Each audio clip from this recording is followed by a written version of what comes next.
Hey, good morning, everybody. John here at Havoc Maker Studio. Hoping you guys are having a great Monday and happy Halloween.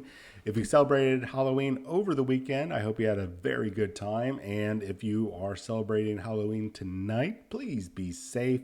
Dress warm for at least most places in the northern hemisphere here.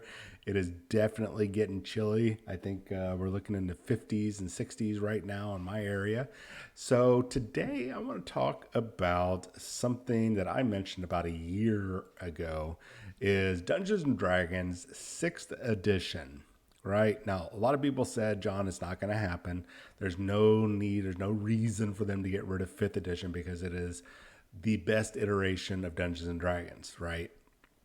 And, some people might be right. It's all based on your opinions. There's some people that absolutely love second edition and there are millions of source books, or they're big fans of first edition D&D. There's the 3.0 and the 3.5. There's even a couple fourth edition players. There's other people that just swear by the Dungeons and Dragons Math Edition, Pathfinder.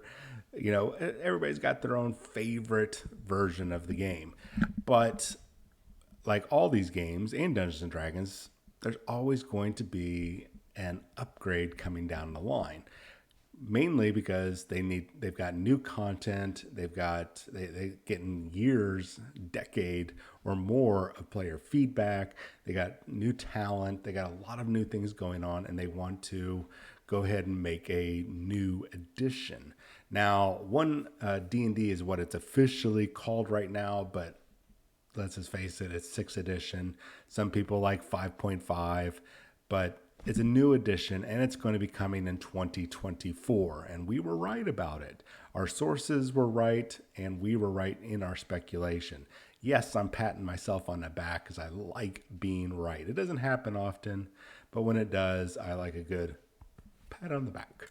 All right, that aside, joking aside, what we do know is that it is coming in 2024, which is the 50th anniversary for Dungeons and Dragons, which is pretty cool. And it is, here's the date I was looking for. It's been 10 years, or that will be 10 years since 5th edition launched. Awesome. 10 years is a healthy time frame for a rule edition. And I'm pretty sure we've talked about some other Games Workshop stuff that could use this as a kind of like a template of what they should be doing, or the standard.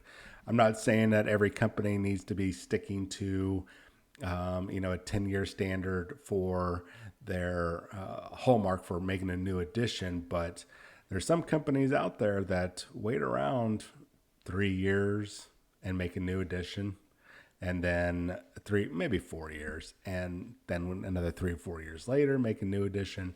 This is, I want to say, in a sense, the gold standard for editions. I think the longest running right now, and I could be wrong. If you guys know, put it in the comments below. I think Riffs from Palladium is the longest running edition. I can't remember the last time that they put out a new edition for that game. Well, there is a conversion for Savage Worlds. There's Rift Savage Worlds that launched, I want to say back in 2017, 2018-ish. And it was a really good transfer over, which I think it plays better than the core Palladium game. Anyways, that aside, let's take a look at some of the changes.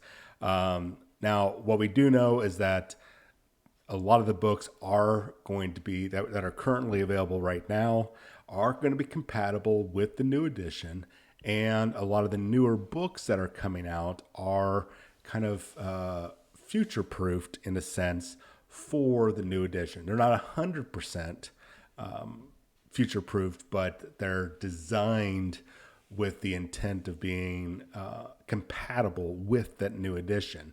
Now, we know that the new book is going to, or the rules are going to stay fundamentally the same. Now, there are going to be some tweaks. They are going to kind of spiff it up, speed it up. There's some clunkiness to Dungeons and Dragons 5e, and to be honest, there's some very boring features, whether it's character, races, origins, whatever it's called, some boringness going on or blandness with the character classes and subclasses. It's kind of some of it looking a little vanilla. So there's going to be some changes to make them a little bit more enticing. And rule wise, they're going to clean up some of the questions that they've gotten over these past, well, it will be 10 years by then, but let's say 9 years by the time that they start producing the books, because they've already started putting out playtest material for this new edition, including the new D&D races, the 5e feats and backgrounds, and the character classes. We'll cover that in a second. So they've already made some other changes that we've seen going forward, like they've gotten rid of the specific stats or attribute bonuses that character races have. So before, character races, let's say dwarves, had a +2 constitution, correct me if I'm wrong, and I think a -1 charisma. Am I right or wrong about that?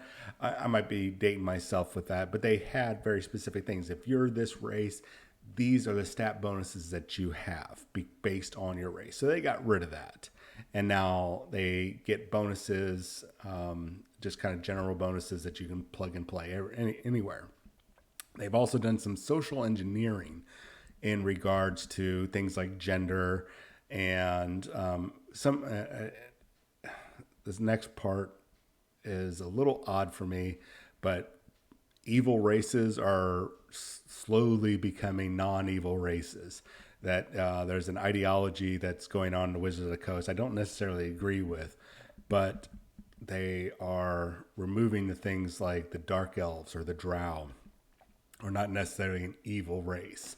It's almost like they're trying not to offend these mythological, because Dark Elves are in our own mythology, or fictional in D&D.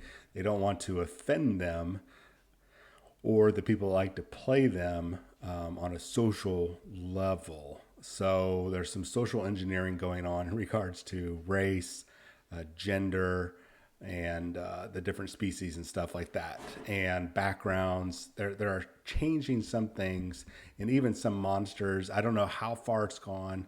I haven't looked at everything yet, but especially with some of those newer, improved monster manuals that have gotten rid of a lot of those monikers like chaotic evil or red dragons are always evil. Well, we don't want that because we don't want to offend people. You know, you didn't have to change it. People can go in and change it themselves. They already do. But okay, whatever. For better or worse, they're doing it. The other thing that they've got going on is the changes to the classes. They're going to be grouping, at least right now in the playtest, grouping everything up into 4 classes. But don't panic. There's actually 12 classes in total. There's 4 groupings. There's the expert, the warrior, the mage, and the priest. And then underneath those 4 categories, there's going to be the different classes. And they had talked about having up to 48 different classes. So that means more than likely not necessarily 48 classes, but that's taken all because there's not really 48 classes, but taking all the subclasses and making them classes. So there's a lot of work that they've got, and it's going to take them at least a year, plus all the play testing, all the feedback to figure out how they're going to do this. But basically, every class, so the rogue, the bard, the ranger, which might fall under the expert class or group, they're going to have their own unique features, obviously, because you want to make sure they're all flavorful in their own way. And then being under that group of the expert, they're going to have their own extra flavor for like level 1 feats and so on and so forth.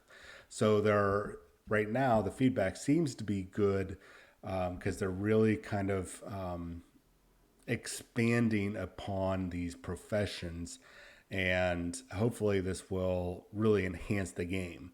So the other thing that they've got going on is they're going to be pushing really, I mean, I don't know if they need to, but we've already seen them doing really well with the Dungeons and Dragons Beyond, but they're going to be pushing even more. A lot of other companies out, I think, like Roll D20. There's the Nexus that Pathfinder uses.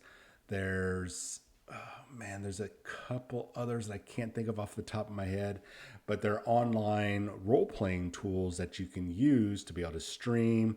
Or if you guys can't get together in person, or even if you are in person, you have maps and it has dice rolling and everything already available for you. They're great tools. So they're going to be pushing a lot in the digital arena. So a lot of cool things are potentially going to be going on for Dungeons and Dragons. The execution is going to be the key. You know, it's as we've seen, and I'm not going to use the W word, the WOKE. I'm not going to say that word, but hopefully Wizard of the Coast will avoid that, because we're seeing now the backlash is finally kind of catching up.